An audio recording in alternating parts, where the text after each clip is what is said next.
السلام علیکم ورحمۃ اللہ وبرکاتہ۔ بسم اللہ الرحمن الرحیم،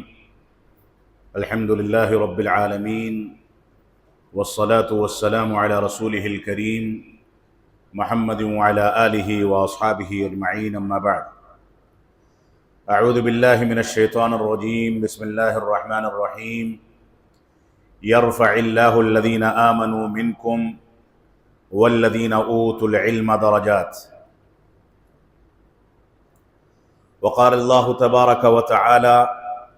فلولا نفر من كل فرقة منهم طائفة ليتفقهوا في الدين ولينذروا قومهم إذا رجعوا إليهم لعلهم يحذرون۔ عزیز طلبہ، اساتذہ گرامی قدر اور اس مدرسے اور اس ادارے کے ذمہ داران، جیسا کہ آپ جانتے ہیں کہ آپ کا ایک خصوصی امتیاز یہ ہے کہ ہندوستان کے پیمانے پر جامعہ اسلامیہ سنابل کا تنہا ملحق تعلیمی ادارہ یہ مدرسہ ہے، اور یہ ہم سب کے لیے اعزاز کی بات ہے کہ ہمارے بزرگوں نے، ہمارے اسلاف نے جو تعلیمی چراغ جلایا تھا، جس کی بنیاد پر منہج سلف اور قرآن و سنت کی حقیقی ترجمانی کو ہندوستان ہی نہیں بلکہ پوری دنیا میں اپنی جگہ بنانے کا موقع ملا، اس چراغ سے اس الحاق کے نتیجے میں رب کائنات نے آپ کو جوڑا ہے۔ یہ آپ کے لیے اعزاز کی بات ہے اور بہت قیمتی موقع ہے کہ آپ اپنے آپ کو اس صف میں شامل کر سکیں جس صف میں شامل ہونے کے بعد منہج سلف کا حقیقی مفہوم سمجھنے کی توفیق ملتی ہے، اللہ رب العالمین کے دین اور قرآن و سنت کے اس فہم کو سمجھنے کی توفیق ملتی ہے جس فہم کو صحابہ کرام نے رسول اکرم صلی اللہ علیہ وسلم کی صحبت میں رہ کر کے سیکھا ہے۔ یہ ہماری ذمہ داری ہے کہ ہم اس قیمتی اثاثے کی حفاظت کریں اور اس سے متعلق اپنے ذہنوں میں احساس پیدا کریں کہ اللہ رب العالمین نے ہم کو یہ جو موقع دیا ہے، یہ موقع بہت قیمتی موقع ہے۔ میں نے آپ کے سامنے جو آیت کریمہ تلاوت کی ہے، اس میں رب کائنات نے آپ لوگوں کے بارے میں ایک فضیلت کا تذکرہ فرما دیا ہے۔ اللہ رب العالمین نے فرمایا یرفع اللہ الذین آمنوا منکم والذین اوتوا العلم درجات، کہ اللہ رب العالمین نے تم میں سے ایمان لانے والوں کے مقام کو بلند رکھا ہے، اور جو لوگ اہل علم ہیں، ایمان کے تقاضوں کی تکمیل، ایمان کے ارکان کے فہم، ایمان کے شرائط اور ایمان کے تمام گوشوں کو لے کر کے سمجھتے ہیں،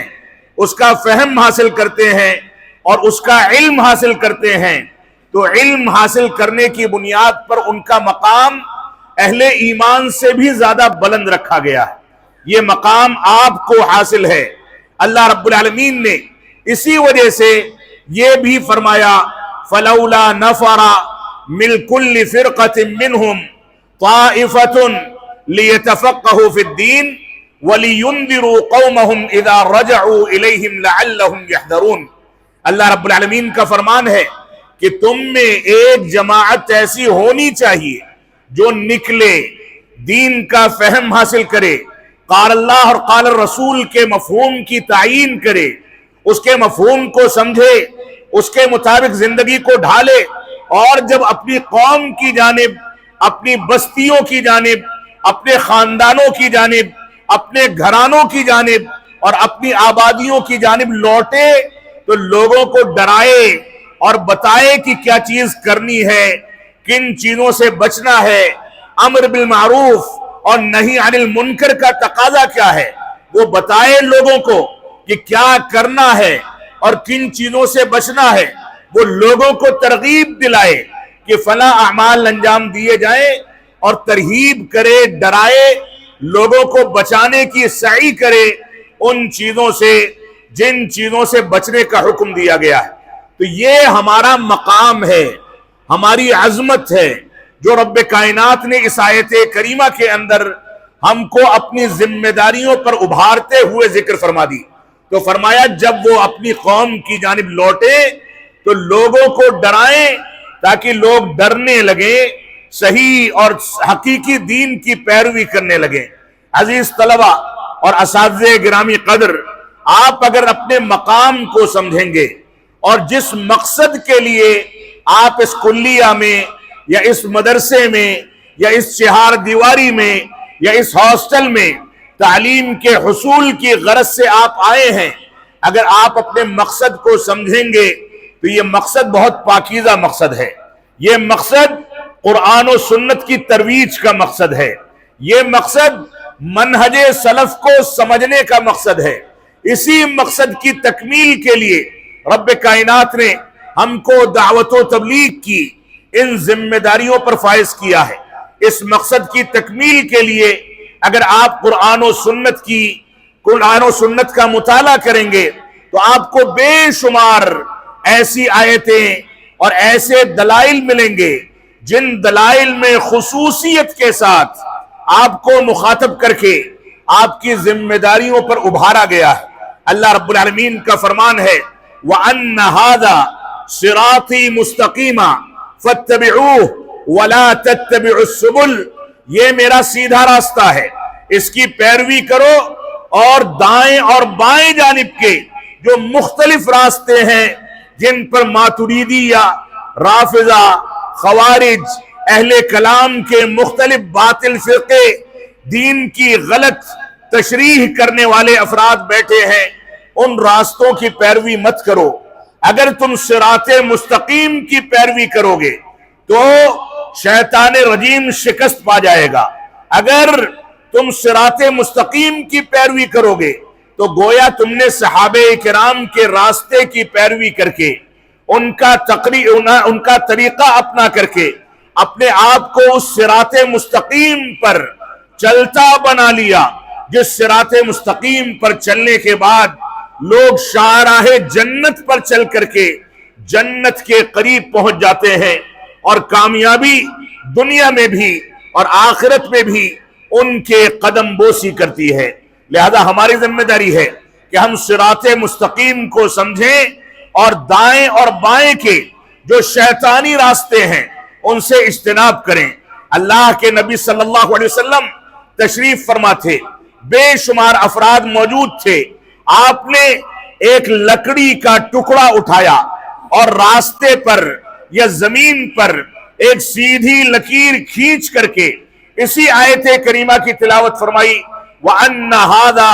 صِرَاطِي مُسْتَقِيمًا، یہ میرا سیدھا راستہ ہے، فَاتَّبِعُوهُ، اس کی پیروی کرو۔ اور اس کے بعد دائیں اور بائیں جانب کئی ساری لکیریں کھینچ کر کے فرمایا وَلَا تَتَّبِعُوا السُّبُلَ، یہ دائیں اور بائیں جانب کے شیطانی راستے اور قرآن و سنت سے ہٹا دینے والے راستے، بہکا دینے والے راستے، ان کی پیروی مت کرو۔ اگر ان کی پیروی کرو گے تو شیطان تم کو اچک لے جائے گا اور تباہی کی جانب دھکیل دے گا۔ تو اس میں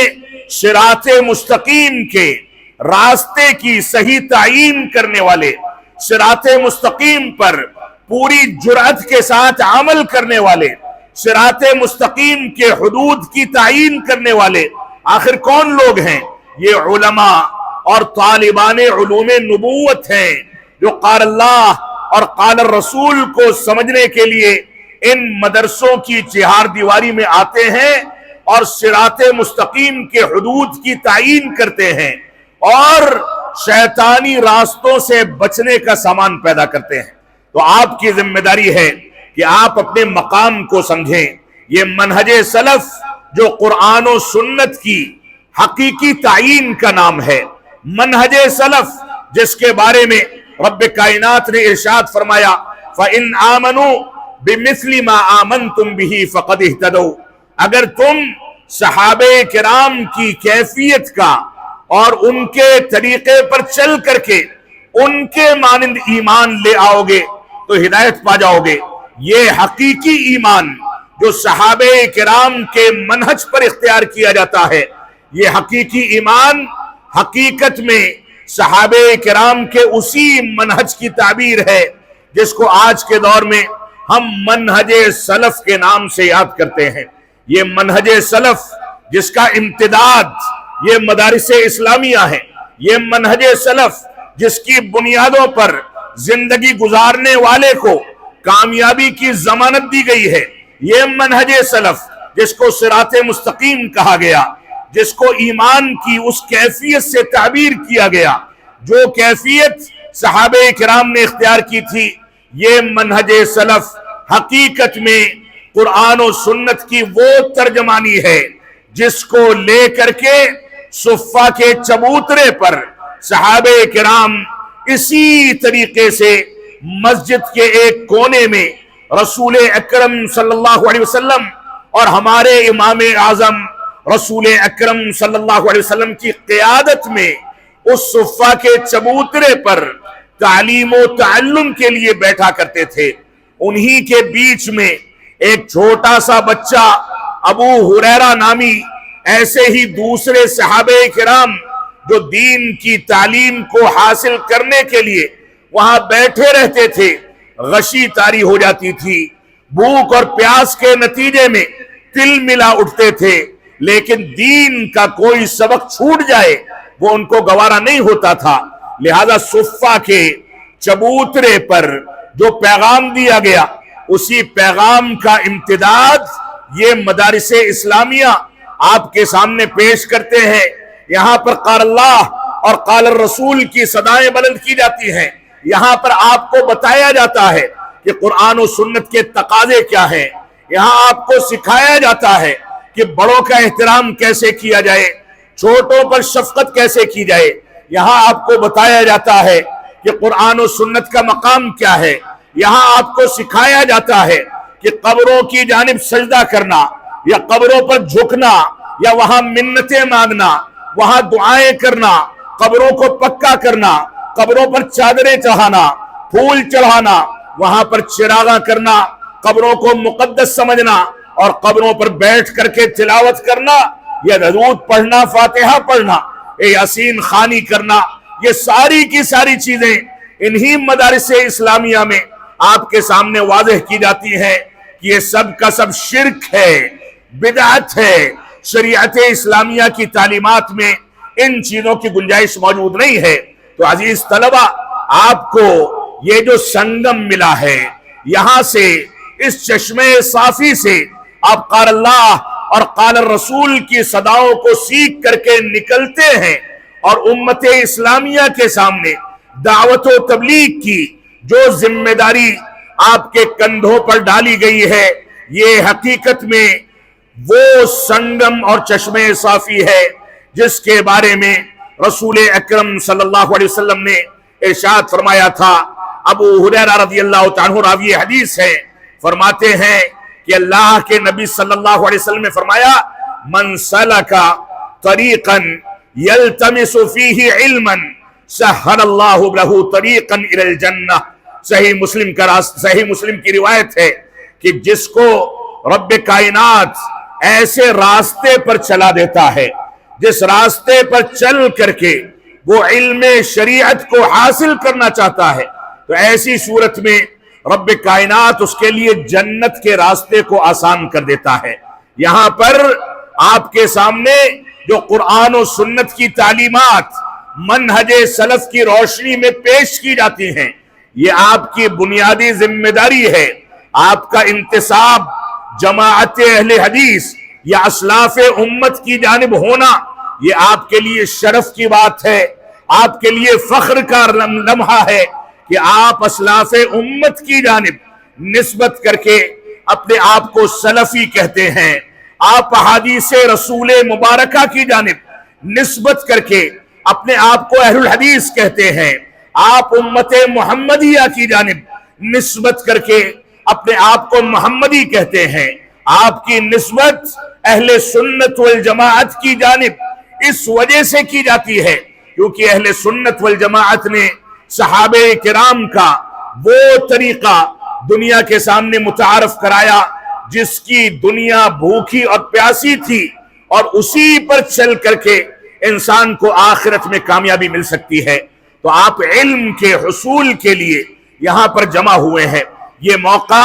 آپ کے لیے آپ کی مسئولیت بھی ہے اور قیمتی سرمایہ بھی ہے۔ آپ کو اپنی مسئولیت کو محسوس کرنا ہے کہ آپ نے جو کچھ سیکھا ہے ایسے ہی سیکھ کر کے آپ نکلیں، کمزور پڑ جائیں، دعوت و تبلیغ کا فریضہ انجام نہ دیں۔ آپ کو رب کائنات آپ کی تقدیر کے نتیجے میں ممکن ہے کہ جامعہ اسلامیہ مدینہ تک پہنچا دے،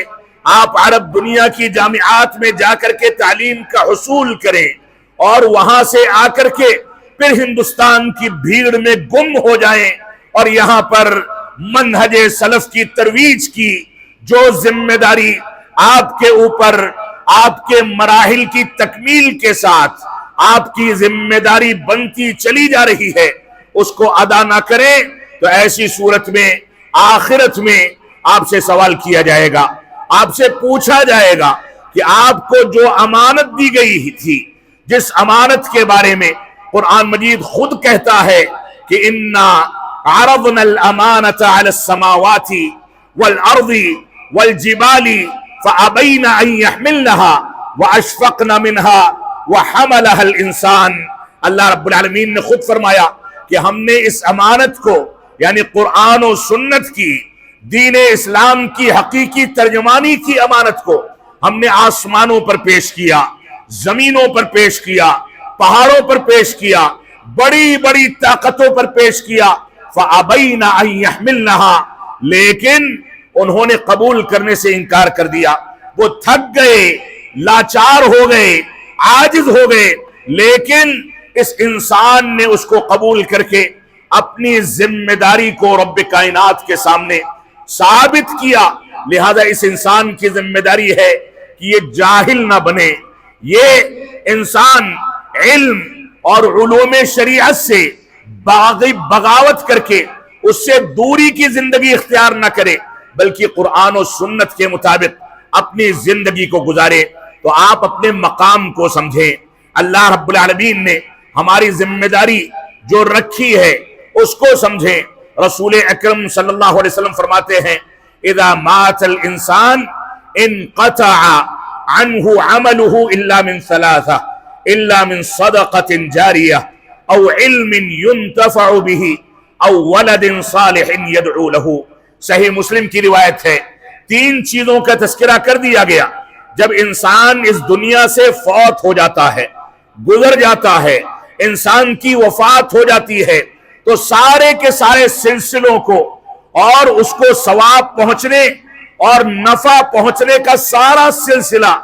منقطع کر دیا جاتا ہے، سوائے تین چیزوں کے۔ یہ تین چیزیں کیا ہیں؟ یہی تین چیزیں آپ کو ان مدارس اسلامیہ میں سکھائی جاتی ہیں۔ اللہ کے نبی صلی اللہ علیہ وسلم نے فرمایا الا من صدقۃ جاریہ، صدقہ جاریہ اگر انسان کر کے اس دنیا سے گزرتا ہے تو اس کو موت کے بعد بھی فائدہ پہنچے گا۔ آپ بتائیں اور تحقیق کر کے لائیں کہ ان مدارس اسلامیہ کے علاوہ کہاں پر یہ بتایا جاتا ہے کہ صدقہ جاریہ کا مفہوم کیا ہے، اور ان طالبان علوم نبوت کے علاوہ کون سی ایسی شخصیات ہیں جو صدقہ جاریہ کا اہتمام کر کے اپنی وفات کے بعد بھی اپنے آپ کو، اپنی ذات کو نفع پہنچانے کا سامان مہیا کر دیں۔ یہ طالبان علوم نبوت ہیں، اور یہی علماء ہیں جو صدقہ جاریہ کا اہتمام کرتے ہیں اور اس کے حدود کی تعیین کر کے اس کو اپنے لیے منتخب کرتے ہیں۔ دوسری چیز جو انسان کو موت کے بعد بھی فائدہ پہنچاتی ہے، فرمایا او علم ينتفع به، ایسا علم جس سے فائدہ اٹھایا جاتا رہے۔ آپ کوئی کتاب لکھ دیں، کسی کو اپنے درس میں، خطبات جمعہ میں، اپنے محاضرات میں، اپنی تقریروں میں کوئی چیز سکھا دیں کہ آپ مر جائیں تو بھی لوگ یاد کریں کہ فلاں نے ایسا کہا تھا، ایسا لکھا تھا، ایسی تربیت کی تھی، ایسی رہنمائی کی تھی۔ یہ علم نافع ہے، جو انسان کو موت کے بعد بھی فائدہ پہنچاتا ہے، اور یہ علم نافع، یہ علم شریعت ہے۔ آج کے دور میں ایک فتنہ ایسا بیدار ہوا ہے جس فتنے کو ہمارے غیر علماء واعظین بڑے شد و مد کے ساتھ دنیا کے سامنے پیش کرتے ہیں۔ وہ فتنہ یہ ہے کہ ہم یہ کہیں کہ دنیاوی علوم اور شرعی علوم میں کوئی فرق نہیں ہے، یہ سب کا سب علم نافع ہے، جبکہ علم نافع سے صرف علم شریعت مراد ہے۔ علم نافع سے وہ علوم مراد ہیں جن علوم کے نتیجے میں آپ قبروں کے تینوں سوالات میں ثابت قدمی اختیار کرتے ہیں۔ علم شریعت کے وہ نقاط مراد ہیں جس کی بنیاد پر آپ توحید کو سمجھتے ہیں، اتباع رسول کو سمجھتے ہیں، امر بالمعروف اور نہی عن المنکر کو سمجھتے ہیں، جس کی بنیاد پر آپ حقیقت میں ایک شریف النفس انسان بن کر کے زندگی گزارتے ہیں، جس کے نتیجے میں آپ لوگوں کو بتاتے ہیں کہ کیا کرنا ہے، کیا نہیں کرنا، کن چیزوں کو اختیار کرنا ہے اور کن چیزوں سے دوری اختیار کرنی ہے اور اجتناب کرنا ہے۔ وہ علم نافع ہے۔ آج کے دور میں یہ فتنہ ہے کہ علم نافع کو دنیاوی اور دینی علوم کے ساتھ مخلوط کر دیا جائے، یہ فتنہ ہے، اس کی گنجائش موجود نہیں ہے۔ رسول اکرم صلی اللہ علیہ وسلم نے اس روایت میں یا اسی طریقے سے علوم شریعت کے دوسرے نصوص اور دلائل میں جو چیزیں علم نافع کے طور پر بیان کی ہیں، ان چیزوں کا کھلا تعلق اور واضح تعلق علوم شریعت سے ہے۔ علوم شریعت کے علاوہ کوئی چیز نافع نہیں ہو سکتی، بلکہ وہ تباہی کا سامان ہے۔ وقتی طور پر اگر دینی تعلیمات کی بنیادوں پر اور دینی تعلیمات کی روشنی میں دنیاوی علوم سے کسی حد تک فائدہ اٹھایا جاتا ہے، تب تو وہ چیز ہمارے لیے دنیاوی لحاظ سے مفید ہو سکتی ہے، لیکن دین سے جوڑے بغیر دنیاوی علوم کبھی بھی نفع بخش نہیں ہوتے۔ تو دوسری چیز بتائی جو موت کے بعد فائدہ پہنچاتی ہے، علم ينتفع به، ایسا علم جس کے ذریعے سے فائدہ اٹھایا جاتا رہے۔ اور اس کے بعد فرمایا او ولد صالح يدعو له، جب باپ مر جاتا ہے اور اس کے خود کے بچے اس کی چارپائی کو اور جنازے کو اٹھا کر کے منو مٹی کے حوالے کر دیتے ہیں، خود وہ بچہ جو اس کا زکام اور کھانسی برداشت نہیں کر سکتا تھا، جو اس کے لیے جائیدادیں بیچنے کے لیے تیار تھا کہ اس کو اسپتالوں میں بھرتی کر کے کسی طریقے سے صحت یابی مل جائے، وہی بچہ آنکھیں مدنے کے بعد اپنے باپ کو، اپنے چچا کو، اپنی ماں کو، اپنے بڑے بھائی اور بہن کو اٹھاتا ہے، سہارا دیتا ہے اور لے جا کر کے قبر کے حوالے کر دیتا ہے۔ اس قبر کے اندر جو سوالات کیے جاتے ہیں، ان سوالات کا تعلق بھی صدقہ جاریہ سے بھی ہے، علم نافع سے بھی ہے، اور او ولد صالح يدعو له اس نقطے سے بھی ہے۔ وہ بچہ جو قرآن و سنت کے مطابق اس دنیا میں زندگی گزارتا ہے، وہی ولد صالح بن سکتا ہے۔ باپ کے گزر جانے کے بعد جو بچہ مسجدوں کو آباد کرتا ہے، وہی بچہ ولد صالح بنتا ہے۔ جو بچہ باپ کے گزر جانے کے بعد اس کے حق میں دعائیں کرتا ہے، وہی بچہ ولد صالح بن سکتا ہے۔ دنیا کمانے والا، دنیا میں مٹر گستی کرنے والا، دنیا کے اندر ہو کرنے والا،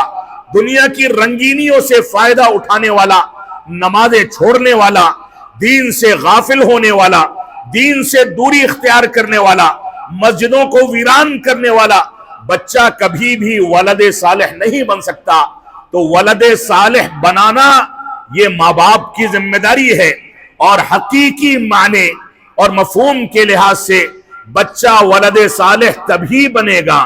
جب وہ بچہ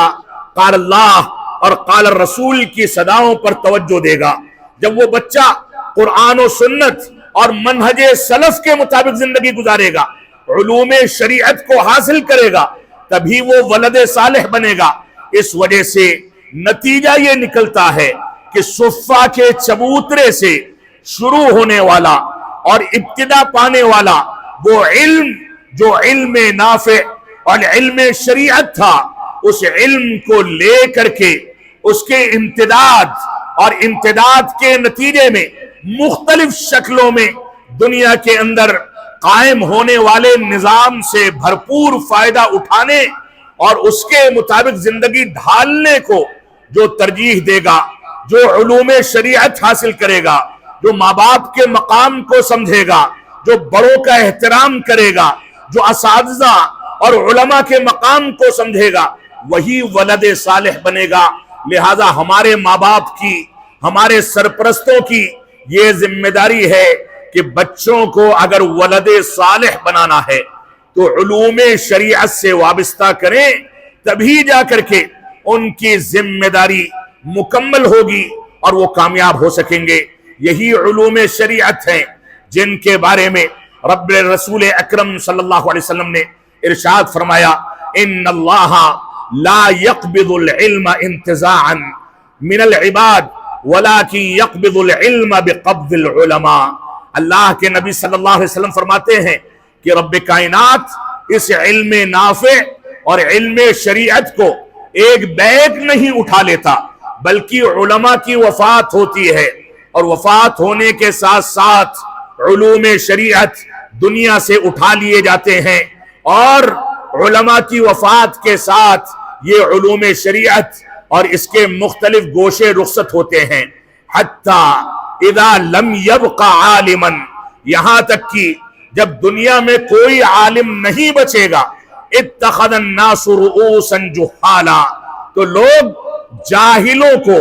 اپنا مفتی بنا لیں گے، جاہلوں کو اپنا رہنما اور قائد بنا لیں گے، جاہلوں کو لے کر کے چلیں گے، جاہلوں کو چومیں گے، چاٹیں گے، جاہلوں کی پیروی کریں گے، جاہلوں کے پیچھے پڑ کر کے اپنے علوم کو تباہ کریں گے، ان جاہلوں کی پیروی کریں گے جو دنیاوی اور شرعی علوم میں فرق کرنے کے بجائے ان چیزوں کو ایک قرار دیتے ہیں۔ ڈاکٹرز کی، انجینئرز کی،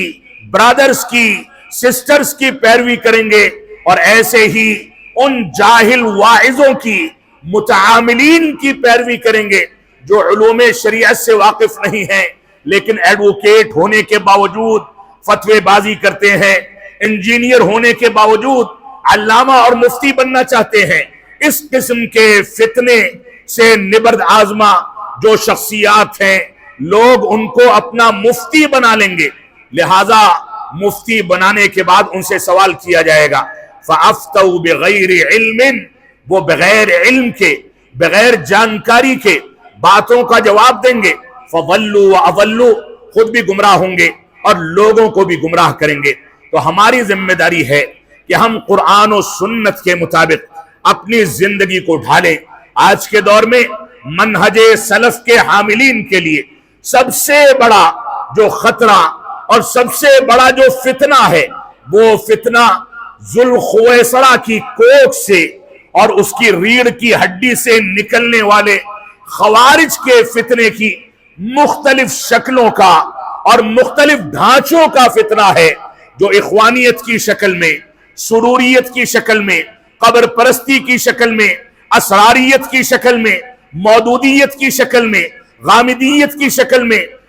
فتنے شکیلیت کی شکل میں، اور نہ جانے کون کون سی شکلوں میں حجیت حدیث کا انکار کرنے والے اہل قرآن اور قرآن مجید کے غلط مفہوم کو بیان کرنے والے وہ لوگ جو تفسیر بالرائے کے قائل ہیں، اور ایسے ہی غلط انداز کی دین کی تعبیرات کو اپنانے والے گمراہ فرقے اور گمراہ شخصیت، یہ سارے کے سارے فتنے آج سلفی جماعت کے لیے سب سے بڑا چیلنج ہے۔ ہمارے یہ نونہال جو اس مسجد میں قال اللہ اور قال الرسول کی صداؤں کو سننے کے لیے جمع ہوئے ہیں، یہ طلبہ اللہ کی ذات سے امید ہے کہ یہاں سے نکل کر کے ان فتنوں کے لیے ننگی تلوار بن کر کے دنیا کے سامنے کھرے اور کھوٹے کا فرق بیان کرنے والے علماء کے طور پر پہچانے جائیں گے۔ عزیز طلبہ، آپ کی ذمہ داریاں بہت حساس ہیں، آپ کی مسئولیت بہت بڑی ہے، آپ اپنی مسئولیت کو سمجھیں، اپنی ذمہ داریوں کو محسوس کریں، حسن اخلاق کو اختیار کریں، سفینے نجات پر سوار ہوں، امر بالمعروف اور نہی عن المنکر کے فریضے کی انجام دہی کریں، صلح کلی مصلحت پسندی کے فتنے سے اپنے آپ کو بچائیں، اور ایسے ہی آپ کی ذمہ داری ہے کہ بدعات اور اہل بدعت کے خلاف ننگی تلوار بن کر کے ان کے فتنوں کو نیست و نابود کرنے کے لیے تیار کھڑے رہیں۔ یہ آپ کی ذمہ داری ہے۔ رب کائنات ہم کو قرآن و سنت کی پیروی کرنے کی توفیق عطا فرمائے۔ رب کائنات ہم کو توفیق عطا فرمائے کہ ہم رسول اکرم صلی اللہ علیہ وسلم کے اس روایت کو سامنے رکھیں جس میں آپ نے فرمایا تھا ترکتکم علی المحجۃ البیضاء لیلھا کنہارھا لا یزیغ عنہا الا ہالک، کہ میں تم کو بالکل روشن راستے پر چھوڑ کر کے جا رہا ہوں، بالکل واضح راستے پر چھوڑ کر کے جا رہا ہوں۔ اس راستے میں 2 اور 2 کو 4 کہا جاتا ہے۔ یہ راستہ اتنا واضح ہے کہ یہ راستہ توحید کی تعلیم اور شرک سے اجتناب کی تعلیم دیتا ہے۔ یہ راستہ اتباع رسول پر چلنے کے لیے ابھارتا ہے اور بدعات و خرافات سے دوری کے لیے آمادہ کرتا ہے۔ یہ راستہ اتنا واضح ہے کہ صحابہ کرام کی عظمت کے اقرار پر ہم کو آمادہ کرتا ہے، اور صحابہ کرام کی توہین اور تنقیص کرنے والوں سے براءت کا اعلان کرنے کے لیے ہم کو ابھارتا ہے۔ لہذا اس راستے کو جو بالکل واضح راستہ ہے، جس کی رات بھی جس کے دن کے مانند بالکل روشن ہے، اس پر رسول اکرم صلی اللہ علیہ وسلم نے ہم کو چھوڑا اور فرمایا لا یزیغ عنہا الا ہالک۔ اس روشن راستے سے بھٹک جانے والا اور دوسرے راستوں کو اختیار کرنے والا، شیطان رجیم کی پیروی کرنے والا حقیقت میں وہی شخص ہو سکتا ہے جو حماقت کا حامل اور بے وقوف ہے، اور وہ ہلاکت کی جانب اپنے آپ کو بڑھا کر کے تباہ و برباد کرنا چاہتا ہے۔ ہماری ذمہ داری ہے کہ ہم اس راستے کو پہچانیں، اس واضح راستے اور روشن راستے کے حدود کی تعیین کر کے اس کے مطابق زندگی کو ڈھالیں۔ اللہ کے نبی صلی اللہ علیہ وسلم نے جب واضح کیا تھا کہ میں تم کو ایسے راستے پر چھوڑ کر کے جا رہا ہوں جس راستے پر چلنے والے افراد ایسے افراد ہوں گے جو قیامت تک اسی راستے پر قائم رہیں گے، ان کو نقصان پہنچانے والا نقصان نہیں پہنچا سکے گا، تو صحابہ کرام نے پوچھا کہ اس سے مراد کون ہے؟ تو آپ نے فرمایا ما انا علیہ اليوم واصحابی، آج کے دن میں اور میرے ساتھی یعنی صحابہ کرام جس راستے پر ہیں اس سے مراد وہی راستہ ہے۔ لہذا اس راستے کو اپنا کر کے چلنا ہماری بنیادی ذمہ داری ہے۔ رب کائنات ہم کو قرآن و سنت کی پیروی کرنے کی توفیق عطا فرمائے۔ اللہ رب العالمین ہم کو توفیق عطا فرمائے کہ ہم منہج سلف کو سمجھ سکیں، اس کے مطابق زندگی کو ڈھال سکیں، قرآن و سنت کی پیروی کر سکیں۔ رب کائنات ہم کو توفیق عطا فرمائے کہ ہم صحیح انداز سے قرآن و سنت کے مفہوم کو سمجھیں، ورنہ دنیا میں جتنے بھی باطل فرقے ہیں سب قرآن و سنت کا حوالہ دیتے ہیں، لیکن قرآن و سنت کو فہم سلف صالحین کی بنیادوں پر سمجھنا یہ صرف اسلاف امت کی پیروی کرنے والوں کے اور اس کا دعویٰ کرنے والوں میں سے صرف اہل الحدیث اور سلفی حضرات ہیں۔ رب کائنات ہم کو ان حدود کی تعیین کر کے اس کے مطابق زندگی کو گزارنے کی توفیق عطا فرمائے، ہم کو اہل بدعت سے براءت کا اعلان کرنے کی توفیق عطا فرمائے، ہم کو قرآن و سنت کو سلف صالحین کے فہم پر سمجھنے اور اس کے مطابق زندگی کو ڈھالنے کی توفیق عطا فرمائے۔ ہم جب تک جئیں تب تک اسلام پر جئیں، جب ہمارا خاتمہ ہو تو ایمان پر ہو۔ وصلی اللہ علی نبینا محمد وعلی آلہ وصحبہ وسلم، والسلام علیکم ورحمۃ اللہ وبرکاتہ۔